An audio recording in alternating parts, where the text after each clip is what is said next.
Hello साथियों, मैं आयुष कुमार एक बार फिर से आप सभी का हार्दिक अभिनंदन करता हूं। इसी के साथ में हम लोगों ने फर्स्ट टेस्ट सीरीज़ आज कंप्लीट कर ली थी और फर्स्ट टेस्ट सीरीज़ का ये वीडियो सॉल्यूशन लेके मैं आप लोगों के समक्ष हाजिर हूं। इसी के साथ में अगर आप लोगों में से कोई भी अगर चैनल पर नया है तो प्लीज़ चैनल को सब्सक्राइब ज़रूर कर लीजिएगा।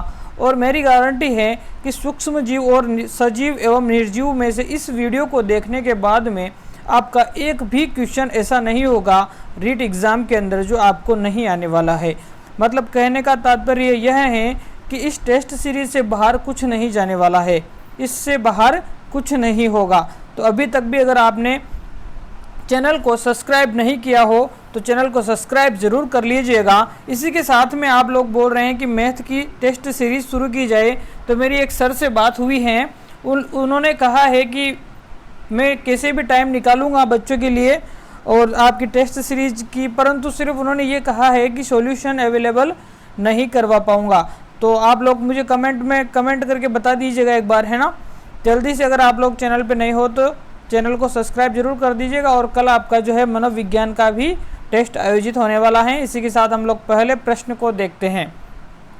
दोस्तों, पहला प्रश्न ही जो है बहुत ही प्यारा प्रश्न था और बहुत ही मतलब वैल्यूएबल प्रश्न जिसको आप बोल सकते हो, बहुत ही अच्छा प्रश्न था पहला प्रश्न। निम्न में से सत्य कथन आपको बताना था। जंतु श्वसन क्रिया में ऑक्सीजन ग्रहण करते हैं तथा कार्बन डाइऑक्साइड को निष्कासित कर देते हैं। सत्य कथन की बात यहाँ पर करनी है। पादप श्वसन क्रिया में ऑक्सीजन ग्रहण करते हैं तथा कार्बन डाइऑक्साइड निष्कासित कर देते हैं। उपयुक्त दोनों कथन सत्य हैं या फिर दोनों ही कथन गलत हैं। तो दोस्तों यहाँ पर जो है ना, इस चीज़ को आप 100% नोट कर लेना, माइंड के अंदर सेट कर लेना, क्योंकि जंतु हो चाहे पौधे हो, ठीक है, जंतु हो चाहे पौधे हो, श्वसन क्रिया के अंदर हमेशा ऑक्सीजन को ही ग्रहण करेंगे और निष्कासित किसको करेंगे? कार्बन डाइऑक्साइड को। तो कुछ लोगों के दिमाग में आ रहा होगा, सर हमने तो ये पादप में तो लगा दिया CO2 ग्रहण करते हैं, ये ऐसा कुछ नहीं होता है। पादप भी श्वसन क्रिया के अंदर ऑक्सीजन ही ग्रहण करते हैं, परंतु जब पादप प्रकाश संश्लेषण की क्रिया करते हैं, जब पादप प्रकाश संश्लेषण की क्रिया करते हैं उस समय पादप CO2 ग्रहण करते हैं और O2 रिलीज करते हैं, ऑक्सीजन निष्कासित करते हैं। कब? प्रकाश संश्लेषण की क्रिया में। क्या? प्रकाश संश्लेषण की क्रिया में। अच्छे से बात आपको क्लियर हो गई होगी। इसी के साथ नेक्स्ट क्वेश्चन हमारा, निम्न में से कौन सा कथन सत्य नहीं है? बहुत ही प्यारा क्वेश्चन था ये भी। कौन सा कथन सत्य नहीं है? क्लास्ट्रीडियम बोटुलिनम नामक जीवाणु खाद्य पदार्थों को विषाक्त कर देते हैं। क्या? विषाक्त कर देते हैं। नेक्स्ट क्वेश्चन देखते हैं। यह बात बिल्कुल सही है, सत्य नहीं पूछा है यहाँ पर, है ना। नेक्स्ट ऑप्शन देखते हैं हम लोग। क्लास्ट्रीडियम बोटुलिनम नामक जीवाणु विटामिन B12 का निर्माण करते हैं। यह भी बात क्या है? बिल्कुल सही है, परंतु आपको सत्य नहीं बताना है। तो क्लास्ट्रीडियम बोटुलिनम नामक जीवाणु रोग प्रतिरोधक पदार्थ तैयार किया जाता है, यह बात बिल्कुल गलत है। तो इस प्रश्न का आंसर क्या हो जाएगा? आपका ऑप्शन नंबर 3 हो जाएगा, क्योंकि रोग प्रतिरोधक पदार्थ तैयार करने के लिए कौन सा जीवाणु काम में लिया जाता है? एंथ्रेक्नोइड बेसिलाई। क्या? एंथ्रेक्नोइड बेसिलाई। एंथ्रेक्नोइड बेसिलाई। क्या? कौन सा? एंथ्रेक्नोइड बेसिलाई। एंथ्रेक्नोइड बेसिलाई नामक जीवाणु जो है रोग प्रतिरोधक पदार्थ तैयार करता है। इसी के साथ हम लोग नेक्स्ट क्वेश्चन करने वाले हैं। इस क्वेश्चन में क्या था? निम्न में से असुमेलित छांटिए। क्या? असुमेलित छांटना है आपको। तो देखते हैं। नींबू का कैंकर रोग विषाणु जनित, गेहूं का रस्ट रोग कवक जनित, ठीक है। और लास्ट का आपका था भिंडी का पित्तशिरा मोजेक रोग वायरस जनित, या फिर सभी के सभी सुमेलित हैं। तो असुमेलित बताना था। नींबू का कैंकर रोग जो है आपका जीवाणु जनित नहीं होता है, विषाणु जनित नहीं होता है, जबकि क्या होता है? जीवाणु जनित होता है। तो इसका सही आंसर क्या हो जाएगा? ऑप्शन नंबर ए हो जाएगा। समझ में आ गई यहाँ तक की बात आपको। इसी के साथ जो है हम लोग नेक्स्ट क्वेश्चन देखते हैं। नेक्स्ट क्वेश्चन क्या था, निम्न में से असुमेलित है, क्या निम्न में से असुमेलित बताना है आपको प्रश्न नंबर 4 में। तो अभी हम सारा देख लेंगे, स्क्रीन पे शो नहीं हो पा रहा है, थोड़ा सा देखते हैं। जीवाणु हैजा का कारक होता है, बिल्कुल हैजा का कारक जो है आपका जीवाणु ही होता है, इसमें कोई दोहराई नहीं। तो ये बात तो सत्य थी, ठीक है। राइजोबिजियम नाइट्रोजन स्थिरीकरण का काम करते हैं, तो यह भी बात बिल्कुल क्लियर थी। राइजोबिजियम जो है नाइट्रोजन स्थिरीकरण का कार्य करते हैं। समझ में आ रही है ना बात आपको। लैक्टोबैसिलस का काम है आपका दही को जमाना, ठीक है, यह बात भी क्लियर थी। यीस्ट से आपकी ब्रेड की बेकिंग होती है, यह बात भी सत्य है। हमको असुमेलित छांटना था और इसमें ऑप्शन बहुत सारे दे दिए थे मैंने, ताकि जो है आपका सारा सिलेबस। एक प्रोटोजोआ जो है मलेरिया का कारक है, बिल्कुल सही बात है ना। प्रोटोजोआ नहीं होता है कि आपको पता है ना, प्लाज्मोडियम वगैरह है ना। तो यह एक प्रोटोजोआ जो है मलेरिया का कारक होता है। एक विषाणु जो है एड्स का कारक है, यह बात भी सत्य है। परंतु जो आपका लास्ट ऑप्शन आपका 6 नंबर का कौन सा क्वेश्चन कर रहे थे हम लोग, अभी 4th नंबर का क्वेश्चन कर रहे थे। आपका जो 6 नंबर का जो ऑप्शन है, चीनी को एल्कोहल में परिवर्तित करने का प्रक्रम मोल्डिंग नहीं होता है, मोल्डिंग नहीं होता है, इसका मतलब ऑप्शन नंबर 6 सही होगा। होता क्या है, तो फिर ये किण्वन होता है, क्या किण्वन होता है, और इसे इंग्लिश में क्या बोलते हैं, फर्मेंटेशन, फर्मेंटेशन बोलते हैं, फर्मेंटेशन, ठीक है सर दोस्तों, इसको बोलते हैं फर्मेंटेशन। यहाँ तक की बात आपको क्लियर हो गई होगी। निम्न में से कौन सा प्रतिजैविक है, कौन सा प्रतिजैविक है, सोडियम बाइकार्बोनेट, नहीं सोडियम बाइकार्बोनेट नहीं होगा। स्ट्रेप्टोमाइसिन बिल्कुल आपका प्रतिजैविक है, बिल्कुल ऑप्शन नंबर बी सही है। कुछ एल्कोहलिक लोग सोच रहे होंगे कि सर एल्कोहलिक भी प्रतिजैविक होता है, तो एल्कोहल प्रतिजैविक नहीं हो सकता है, ठीक है ना। स्ट्रेप्टोमाइसिन इसका सही आंसर होगा। इसी के साथ में नेक्स्ट क्वेश्चन हम लोग करने वाले हैं। शरीर में, बहुत ही प्यारा क्वेश्चन था, शरीर में ऑक्सीजन द्वारा ग्लूकोज के विघटन से जैविक ऊर्जा का निर्मुक्त होना क्या कहलाता है, परिसंचरण, पाचन, श्वसन या फिर उत्सर्जन। तो दोस्तों शरीर के अंदर जैसे ही O2 जाती हैं और ग्लूकोज के साथ में उसका विघटन होता है, तो और जैविक ऊर्जा जो है आपकी निर्मुक्त होती हैं, तो यह प्रक्रिया किसके अंदर होती है, यह प्रक्रिया होती है श्वसन के अंदर होती है। इसके बाद में नेक्स्ट क्वेश्चन देखते हैं। निम्न में से असत्य कथन है, असत्य कथन की बात यहाँ पर कर रहा है। सजीव स्वयं गति करते हैं, बिल्कुल सजीव स्वयं गति करते हैं। सजीव उद्दीपक के प्रति अनुक्रिया, क्योंकि यह असंवेदनशील होते हैं। और सजीवों में उत्सर्जन प्रजनन की क्रियाएं होती हैं। जंतुओं की वृद्धि रुक जाती है, परंतु बहुवर्षीय पादपों की वृद्धि जीवन पर्यंत होती हैं। तो इसमें ऑप्शन नंबर बी सही होगा, क्योंकि सजीव असंवेदनशील नहीं होते हैं। अगर वो असंवेदनशील होते तो इसमें उद्दीपकों के प्रति अनुक्रिया नहीं कर पाते, क्योंकि सजीव होते हैं संवेदनशील होते हैं, क्या संवेदनशील होते हैं। यहाँ तक की बात आपको एकदम से क्लियर हो गई होगी। इसी के साथ हम लोग नेक्स्ट क्वेश्चन पे बात करते हैं। निम्न में से संबंधित नहीं है, निम्न में से संबंधित नहीं है, बहुत ही प्यारा क्वेश्चन था। और एडवर्ड जेनर चेचक के से संबंधित हैं, बिल्कुल एडवर्ड जेनर ने जो है चेचक से संबंधित वैक्सीन की खोज की थी। और लुईस पास्चर किण्वन से संबंधित हैं, बिल्कुल लुईस पास्चर साहब आपके किण्वन फर्मेंटेशन से संबंधित हैं। एलेक्जेंडर फ्लेमिंग पेनिसिलियम शैवाल से संबंधित हैं, या फिर उपयुक्त सभी। तो इसका सही आंसर होगा आपका ऑप्शन नंबर 3, क्योंकि पेनिसिलियम कोई शैवाल नहीं होता है। और ये छोटी छोटी चीज़ें आपको बहुत ही बड़ी गलती करने पर मजबूर कर देती हैं। पेनिसिलियम का होता है आपका एक कवक होता है, और एलेक्जेंडर फ्लेमिंग जो है पेनिसिलिन शैवाल से संबंधित नहीं है, कवक से संबंधित है, इसलिए इसका आंसर है ऑप्शन नंबर 3 यहाँ पर होगा। बैंगन का लघु पर्ण तथा तिल का फिल्लोडी नामक रोग होता है। बैंगन का लघु पर्ण तथा तिल का फिल्लोडी नामक रोग होता है जीवाणु से, विषाणु से, प्रोटोजोआ से, या फिर आपका माइकोप्लाज्मा से। तो दोस्तों बिल्कुल इसका सही आंसर होगा माइकोप्लाज्मा, क्योंकि बैंगन का लघु पर्ण तथा तिल का फिल्लोडी रोग आपका होता है माइकोप्लाज्मा के कारण होता है। नेक्स्ट क्वेश्चन देखते हैं हम लोग। निम्न में से सत्य कथन नहीं है। निम्न में से सत्य कथन क्या नहीं है भाई साहब, पढ़ते हैं। देखिए इसमें क्या बात है। विषाणु में सजीव तथा निर्जीव दोनों के ही गुण पाए जाते हैं। विषाणु में सजीव तथा निर्जीव दोनों के ही गुण पाए जाते हैं। विषाणु प्रकृति तथा शरीर दोनों में सजीव की भांति रहते हैं। क्या यह बात सही है क्या? देखते हैं लास्ट ऑप्शन क्या है। यह सजीवों में वृद्धि एवं गुणन करता है या फिर उपर्युक्त सभी कथन सत्य हैं। तो दोस्तों सत्य नहीं पूछा है और ऑप्शन नंबर 2 बिल्कुल इसका सही आंसर होगा, क्योंकि विषाणु जो होता है किसी होस्ट कोशिका के जो बाहर होता है, किसी शरीर से जब बाहर होता है तो वह निर्जीव अवस्था में पाया जाता है।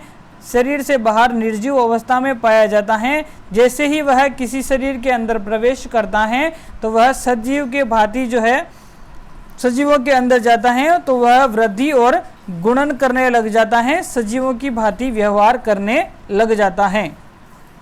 निम्न में से किसका शरबत, स्क्वॉश, केचप आदि के परिरक्षण में उपयोग किया जाता है? बहुत ही अच्छा क्वेश्चन था। किसका उपयोग करेंगे जल्दी से बताएंगे आप सभी लोग एक बार। सोडियम क्या है? पोटेशियम परमैंगनेट तथा पोटेशियम मेटाबाइसल्फेट, पोटेशियम परमैंगनेट तथा सोडियम बेंजोएट, सोडियम बेंजोएट तथा पोटेशियम मेटाबाइसल्फेट, ब्लीचिंग पाउडर तथा पोटेशियम परमैंगनेट। तो जल्दी से इसका सही आंसर बताएंगे आप लोग। तो दोस्तों यहाँ पे जो है पोटेशियम परमैंगनेट नहीं होगा, यहाँ पे भी पोटेशियम परमैंगनेट है तो ये भी नहीं होगा, यहाँ पे भी पोटेशियम परमैंगनेट है तो ये भी नहीं होगा। ठीक है, तो सोडियम बेंजोएट और पोटेशियम मेटाबाइसल्फाइड, क्या सोडियम बेंजोएट तथा पोटेशियम मेटाबाइसल्फेट इसका एकदम से सही आंसर यहाँ पर होगा। इसी के साथ हम नेक्स्ट क्वेश्चन की बात करते हैं। निम्न में से गलत कथन है। गलत कथन की बात कर रहा है। सूरजमुखी के पौधों का सूर्य के प्रकाश की ओर मुड़ जाना वृद्धि का एक उदाहरण है। छुई मुई के पत्तियों को छूने पर सिकुड़ जाना उद्दीपक के प्रति अनुक्रिया का उदाहरण है। दोनों कथन सत्य हैं या फिर दोनों ही कदम गलत हैं? तो दोस्तों यहाँ पर बात की जा रही है गलत कथन की। तो देखो दोस्तों यहाँ पर है सूरजमुखी के पौधों का सूर्य के प्रकाश की ओर मुड़ जाना वृद्धि का उदाहरण नहीं है, यह उदाहरण है आपकी गति का। तो ऑप्शन नंबर ए गलत था, यानी कि इसका सही आंसर क्या है? ऑप्शन नंबर ए बिल्कुल सही होगा। इसी के साथ हम लोग नेक्स्ट क्वेश्चन की यहाँ पर बात करने वाले हैं। निम्नलिखित जीवाणुओं में से मानव जाति के लिए लाभकारी हैं।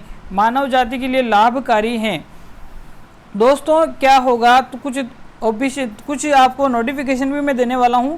आप सभी लोग टेलीग्राम चैनल को ज्वाइन कर लीजिए, क्योंकि इस टेस्ट सीरीज का रिजल्ट मैं यूट्यूब पर अनाउंस नहीं करूंगा, क्योंकि इतना समय मेरे पास होता नहीं है कि हर एक छोटी से छोटी चीज़ों का अनाउंस मैं यूट्यूब पे कर पाऊँ। वो 100 क्वेश्चन वाली सीरीज़ थी, इस वजह से यूट्यूब पर अनाउंस किया गया था। इसका रिजल्ट आपको मिलेगा हमारे टेलीग्राम चैनल पर। टेलीग्राम चैनल का नाम है, आपको कमेंट बॉक्स में भी लिंक मिल जाएगा आपको। टेलीग्राम चैनल का नाम है आपको आयुष दादिच साइंस, जो अपने चैनल का नाम है वही टेलीग्राम चैनल का भी नाम होगा। तो टेलीग्राम चैनल को ज़रूर ज्वाइन कर लीजिए, टेलीग्राम चैनल को जरूर ज्वाइन कर लीजिए। आयुष दादिच साइंस के नाम से जो है आपका टेलीग्राम चैनल भी अवेलेबल हो जाएगा, लिंक वहाँ पर मिल जाएगा आपको। चैनल के नीचे कमेंट बॉक्स में भी पिन कर दूंगा, और वैसे हर वीडियो के डिस्क्रिप्शन में भी अपने टेलीग्राम चैनल का लिंक होता है। तो इसका क्वेश्चन को देखते हैं। मानव जाति के लिए लाभकारी की बात हो रही है, तो यहाँ पर क्या होगा? स्ट्रेप्टोकोकस, साल्मोनेला, पेनिसिलियम और यह सभी। और बात हो रही है जीवाणु की, तो देखते हैं जीवाणु क्या है। क्या पेनिसिलियम जीवाणु है? नहीं है, यह एक कवक है, हम लोगों ने भी बात कर ली थी। ठीक है, साल्मोनेला टाइफी, ठीक है जीवाणु है, ये जीवाणु है। परंतु एक चीज़ बताओ मेरे को, साल्मोनेला टाइफी जो है जीवाणु आपको क्या करता है? टाइफाइड करता है, एक बीमारी करता है। ठीक है, टाइफाइड करता है, तो यह लाभकारी नहीं हो सकता। इसलिए स्ट्रेप्टोकोकस इसका सही आंसर होगा, क्योंकि आपका स्ट्रेप्टोकोकस क्या करता है?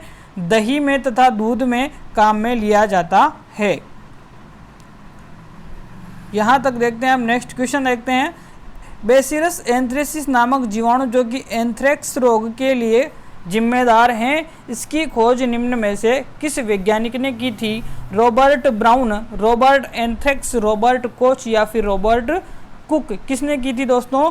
रॉबर्ट कोच ने जो है एंथ्रेक्स नामक जीवाणु की खोज की थी। किसकी? एंथ्रेक्सिस नामक जीवाणु की खोज किसने की थी? रॉबर्ट कोच ने। नेक्स्ट क्वेश्चन है, यीस्ट से तीव्रता से जनन करके श्वसन के दौरान उत्पादित करते हैं गैस के बुलबुले खमीर वाले मैदा का आयतन बढ़ा देते हैं। कौन सी गैस वह जो है उत्पन्न करते हैं जिसकी श्वसन क्रिया के दौरान उत्पादित करते हैं, जिसके कारण जो है बुलबुले खमीर वाले मैदा के आयतन को बढ़ा देते हैं? नाइट्रोजन, कार्बन डाइऑक्साइड, ऑक्सीजन या फिर आपकी उपयुक्त सभी? तो दोस्तों वह गैस होती हैं CO2, कार्बन डाई गैस वह उत्पादित करते हैं जिसके कारण खमीर वाले मैदा का आयतन बढ़ जाता है। इसी के साथ नेक्स्ट क्वेश्चन है, ब्रेड मोल्ड किसे कहा जाता है? क्वेश्चन बड़ा अच्छा था। स्पायरोगाइरा, पेनिसिलियम, राइजोपस, क्लेमाइडोमोनास।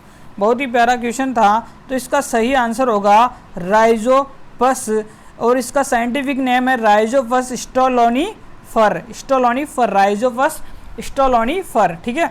इसी के बाद नेक्स्ट क्वेश्चन देखते हैं हम लोग, इंजेक्शन की सिरिंज एवं सुई को उबलते हुए जल में गर्म कर रोगाणु मुक्त करने की प्रक्रिया कहलाती है? निर्जमीकरण, निर्जलीकरण, निर्मलीकरण या फिर कोई नहीं? तो कोई नहीं तो होगा नहीं, है ना। तो निर्मलीकरण भी नहीं है, निर्जलीकरण भी नहीं है और निर्जमीकरण इसका सही आंसर होगा। ऑप्शन नंबर ए यहाँ पर सही आंसर होगा। इसी के साथ नेक्स्ट क्वेश्चन बात करते हैं, टूथपेस्ट बनाने में किस सूक्ष्म जीव का उपयोग होता है? जेंथोमोनास गिगेंटियम, जेंथोमोनास टिट्रिकम, जेंथोमोनास कैम्पेस्ट्रीज? मुझे नहीं पता। What's am I do? मैं क्या करूं? मुझे नहीं पता। तो आप मेरी बात को सुनिए और इसका आंसर लगाइएगा जेंथोमोनास कैम्पेस्ट्रीज। क्या? जेंथोमोनास कैम्पेस्ट्रीज का उपयोग टूथपेस्ट बनाने में किया जाता है। इसी के साथ हम लोग क्वेश्चन नंबर 19 करने वाले हैं। तो देखते हैं क्या क्वेश्चन कह रहा है हमारा। ऑप्शन नंबर 1 है, जीवाणु प्रोकैरियोटिक एक कोशिक होते हैं। तो ठीक है यह बात। तो गेहूं पर पक्सिनिया ग्रेमिनियस टिट्रिसाइड नामक रोग शैवाल के कारण होता है। और ऑप्शन दोनों सही हैं या फिर दोनों ही गलत हैं? तो दोस्तों यहाँ पर सत्य नहीं पूछा है और इसका ऑप्शन नंबर बी करेक्ट होगा, क्योंकि जो है आपका पक्सिनिया ग्रेमिनिस टिट्रिसाइड नामक रोग जो है आपके किसके कारण होता है दोस्तों? कवक के कारण होता है और इस रोग को काला कीट रोग भी कहा जाता है। यहाँ तक की बात आपको एकदम से क्लियर हो गई होगी मेरे हिसाब से। देखते हैं नेक्स्ट क्वेश्चन क्या था आपका। बाजरे का जोगण रोग होता है स्क्लेरोस्पोरा ग्रेमिनिकोला शैवाल के कारण, स्क्लेरोस्पोरा स्पायरोगाइरा शैवाल के कारण, स्क्लेरोस्पोरा ग्रेमिनिकोला कवक के कारण या फिर नन, इनमें से कोई नहीं? जल्दी से इसका सही आंसर आप लोग करेंगे।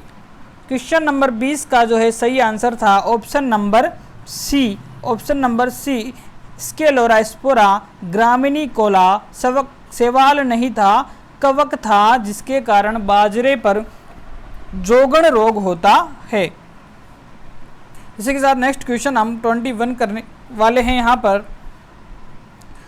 पौधे की धीमी वृद्धि को नापने के लिए एक अत्यंत संवेदी यंत्र बनाया जिसे कहा जाता है और जिसकी खोज की पोलियोग्राफ हसन बोस, केस्कोग्राफ सत्येंद्र नाथ बोस, कोरियोग्राफ सत्येंद्र नाथ बोस या फिर केस्कोग्राफ जगदीश चंद्र बोस? जल्दी से इसका सही आंसर बता दीजिएगा। 21 नंबर क्वेश्चन का ऑप्शन नंबर डी सही होगा, केस्कोग्राफ, जिसकी खोज की थी जगदीश चंद्र बोस ने, जो कि पौधों की संवेदना को मापने के लिए इन्होंने एक यंत्र बनाया था। और इनके साथ बहुत बड़ा धोखा भी वहाँ पर हुआ था। इनकी बहुत ही अच्छी स्टोरी थी और इसके बारे में हम लोग कभी बात करेंगे अगर फुर्सत मिलती है तो। बाकी देखते हैं आगे क्वेश्चन। निम्न में से सजीवों में अपनी प्रजातियों के अस्तित्व को बनाए रखने के लिए क्या आवश्यक है? तो सजीवों में अपनी प्रजाति के अस्तित्व को बनाए रखने के लिए क्या आवश्यक होगा? जल्दी से इसका आंसर देंगे। तो इसका सही आंसर, आप सब लोग सही सोच रहे हो, बिल्कुल प्रजनन ही इसका सही आंसर होगा। ऑप्शन नंबर डी यहाँ पर एकदम सही आंसर होगा। ऑप्शन नंबर डी, प्रजनन। ठीक है, नेक्स्ट क्वेश्चन देखते हैं। निम्न में से सजीवों के संवेदनशील होने तथा उद्योगों के प्रति अनुक्रिया करने का उदाहरण नहीं है। उद्योगों के प्रति अनुक्रिया करने का उदाहरण नहीं है। छुई मुई की पत्तियों को छूने पर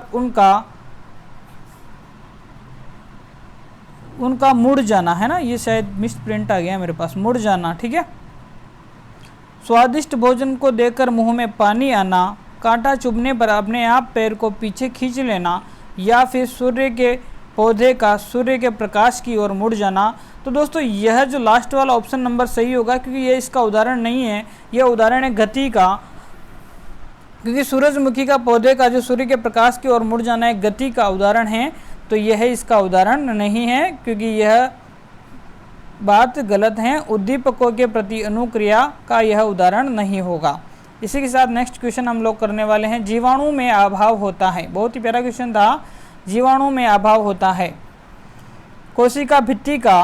देखो दोस्तों, जीवाणु में कोशिका भित्ति जरूर पाई जाती है, तो ये तो बात सही है, अभाव नहीं होगा। माइटोकॉन्ड्रिया जो है नहीं पाई जाती जीवाणु के अंदर। तो और भी क्या क्या नहीं पाई जाती, मैं थोड़ा सा और बता दूंगा आपको। राइबोसोम पाया जाता है, राइबोसोम 70S टाइप का पाया जाता है, ये आपको पता होना चाहिए। तो उपयुक्त सभी नहीं होगा, इसका सही आंसर होगा ऑप्शन नंबर बी, माइटोकॉन्ड्रिया जीवाणु में नहीं पाया जाता है। और क्या नहीं पाया जाता है? तो एक लवक भी नहीं पाए जाते, प्लास्टिड वगैरह नहीं पाए जाते हैं ना। और क्या नहीं पाए जाते? गोल्जी काय नहीं पाई जाती है, गोल्जी काय नहीं पाई जाती है ना, नहीं पाई जाती है ना। और अंतः प्रदवी जालिका नहीं पाई जाती है, अंतः प्रदवी जालिका नहीं पाई जाती है। ठीक है, इसी के साथ नेक्स्ट क्वेश्चन करते हैं, बाकी तो बहुत लंबा हो जाएगा मैटर अगर समझाने लगूंगा हर एक चीज़ को। तो 25 देखते हैं। 25 में क्या होने वाला है? विषाणु में मुख्यतः होता है प्रोटीन तथा लिपिड, न्यूक्लिक अम्ल एवं प्रोटीन, लिपिड एवं कार्बोहाइड्रेट, कार्बोहाइड्रेट एवं न्यूक्लिक अम्ल। तो इसका सही जो आंसर होने वाला है न्यूक्लिक अम्ल तथा प्रोटीन, इसका बिल्कुल सही आंसर होता है। मुख्यतः जो होता है न्यूक्लिक अम्ल और प्रोटीन से ही विषाणु बनते हैं। विषाणु में आनुवांशिक पदार्थ पाया जाता है, डीएनए, आरएनए या फिर दोनों, या तो डीएनए या फिर आरएनए। तो दोस्तों विषाणु के अंदर जो या तो फिर डीएनए होगा या फिर आरएनए होगा, दोनों में से एक होगा, दोनों कभी साथ में नहीं होंगे। ऑप्शन नंबर 4 बिल्कुल इसका करेक्ट आंसर होने वाला है, ऑप्शन नंबर डी। इसी के साथ नेक्स्ट क्वेश्चन है, ब्रेड एवं इडली के फूलने का कारण क्या है? ब्रेड और इडली के फूलने का कारण उष्णता, पीसना, मथना या फिर यीस्ट कोशिकाओं की वृद्धि। तो बिल्कुल इसका सही आंसर भी यही होगा, यीस्ट कोशिकाओं की वृद्धि के कारण इडली फूल जाती है। इसी के साथ 28 नंबर क्वेश्चन हम लोग करने वाले हैं।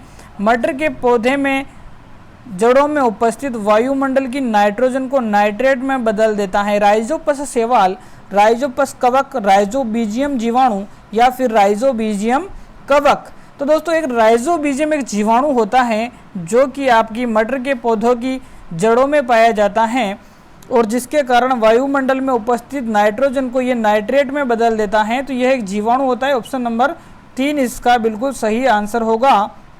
दही में उपस्थित कौन सा जीवाणु दूध को दही में बदल देता है? फर्स्ट में ही देख लिया था हमने इस क्वेश्चन को। लेप्टोप्सिनस नहीं होगा, साइट्रिक बेसिलस नहीं होगा, लैक्टोबैसिलस होगा, लेप्टोबैसिलस नहीं होगा। ऑप्शन नंबर 3 इसका सही आंसर होगा। इसी के साथ नेक्स्ट की लास्ट क्वेश्चन है। इससे पहले अगर आप लोग चैनल पर नहीं हो और इसी प्रकार टेस्ट सीरीज को एंजॉय करना चाहते हो तो चैनल को लाइक, शेयर और सब्सक्राइब जरूर करते रहिएगा, ताकि मुझे मोटिवेशन मिल सके। जल्दी से इसको सब्सक्राइब कर दें और आज के लास्ट क्वेश्चन को एंजॉय करें। जल की जीवाणु रहित करने के लिए chlorine, bleaching powder, potassium permanganate आदि का प्रयोग किया जाता है। सत्य कथन नहीं की बात कर रहा है, ये तो सत्य है, बिल्कुल सत्य है। सिरके का उपयोग अचार को असंरक्षित करने में नहीं किया जाता है, जबकि संरक्षित करने में किया जाता है।